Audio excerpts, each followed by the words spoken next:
د نړۍ ستر مذهبونه.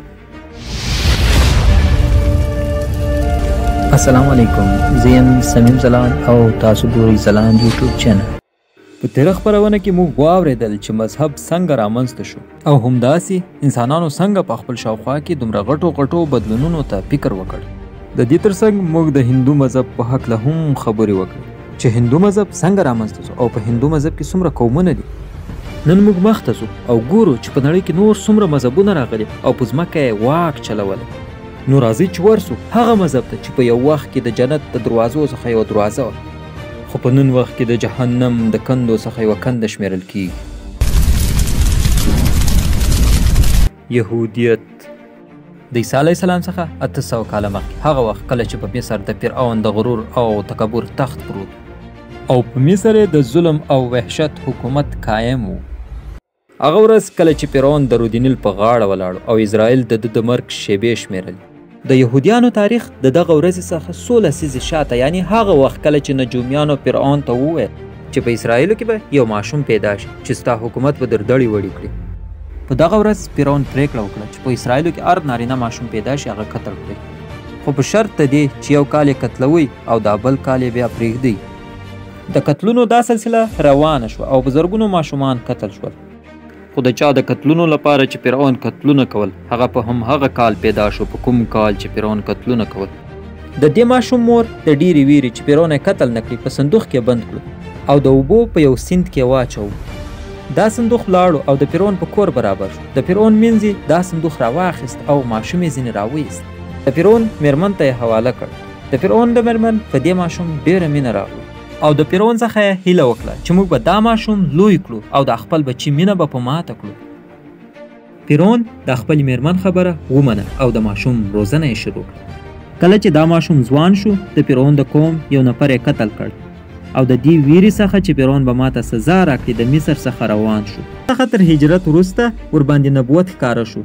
څه موده وروسته بیرته مصر ته ستانه شو. فرعون ته یې د حق دعوت ورکړ. فرعون تکبر وکړ او د ده خبره یې ونه منله، خو اسرائیلو په ده باندې ایمان راوړ او دا نبی موسی علیه السلام و چې د یهودیت لومړی خښته یې کېښود او د همدې ورځې څخه یهودي مذهب رامنځته شو. فرعون او د فرعون پلویان د رودینیل د لارې د جهنم کندې ته ولوېدل.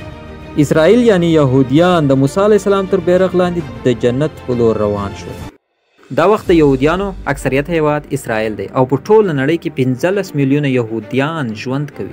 د یهودیانو تاریخ ډیر اوږد او په زړه پورې دی. د مصر څخه نیولې بیا د اروپا تر هولوکاسټه پورې د دوی تاریخ له بلا انتشار مظالمو څخه ډک دی. خو په دغه ظلمونو او تنګدستۍ برسیره دغه قوم خپل کورنۍ یووالی، صلیبي نسبت او نسلي نظریه په حیرانوونکې توګه خوندي ساتلي. یهودیان خپل کتاب هم لري چې نوم یې تورات دی او دغه کتاب په موسی علیه السلام نازل شوی دی. یهودیان تورات هم مني او ورسره دا خبره هم مني چې د وخت ضروریاتو ته په کتو په تورات کې ځینې څه اضافه کړی شوي هم دي. یهودیان د توحید عقیده لري، خدای هم مني او د حضرت عیسی علیه السلام نه مخکې ټول پیغمبران هم مني. فرشتې، قیامت، له مرګ وروسته ژوند، حساب او کتاب، جنت او دوزخ دا ټول مني. چې د مني موسم شروع شي نو د دوی نوی کال هم ورسره شروع شي او د میاشتې تر لومړۍ 10 ورځو پورې خپل نوی کال لمانځي. دوی دا 10 ورځې د خپل خدای د راضي کولو لپاره ډېرې مهمې ورځې ګڼي او د نوي کال 10مه ورځ د حساب ورځ بولي او دوی دا عقیده لري چې په دغه ورځ موږ عملونه د خدای حضور ته پیش کیږي. په دغه ورځ یهودیان د خپلو ګناهونو اعتراف کوي او توبې باسي. په اونۍ کې د شنبې ورځ یهودیانو ته معتبره ده، لکه څنګه چې موږ ته د جمعې ورځ او عیسویانو ته د یکشنبې ورځ معتبره ده. یهودیان خپل قوم په ټوله نړۍ کې عزتمن قوم ګڼي او دوی دا دعوه لري چې خدای ته دوی تر هر چا خوښ دي. دوی اوس هم د عیسی علیه السلام راتګ ته انتظار دي او فکر کوي چې هغه کله راشي نو د هغه د عدل د بادشاهۍ په وخت کې به زموږ درجه په ټوله نړۍ کې اوچته وي. په داسې حال کې چې د دوی مذهب صرف د اسرائیلو لپاره او تبلیغي مذهب نو او هم دوی و چې د عیسی علیه السلام د نبوت څخه انکار کړی او هم دوی ول چې په تورات کې تحریف وکړ او هغه آیاتونه چې د حضرت محمد صلی الله علیه وسلم په حق نازل شوي ول ټول ځینې وایستل. د حضرت محمد صلی الله علیه وسلم د نبوت څخه انکار وکړ او دا لامل و چې دا مذهب د جنت د دروازو څخه د جهنم په کنده بدل شو.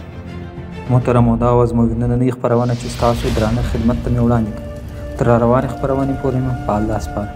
زموږ چینل سبسکرایب کړئ او ویډیو هم در سره لایک کړئ.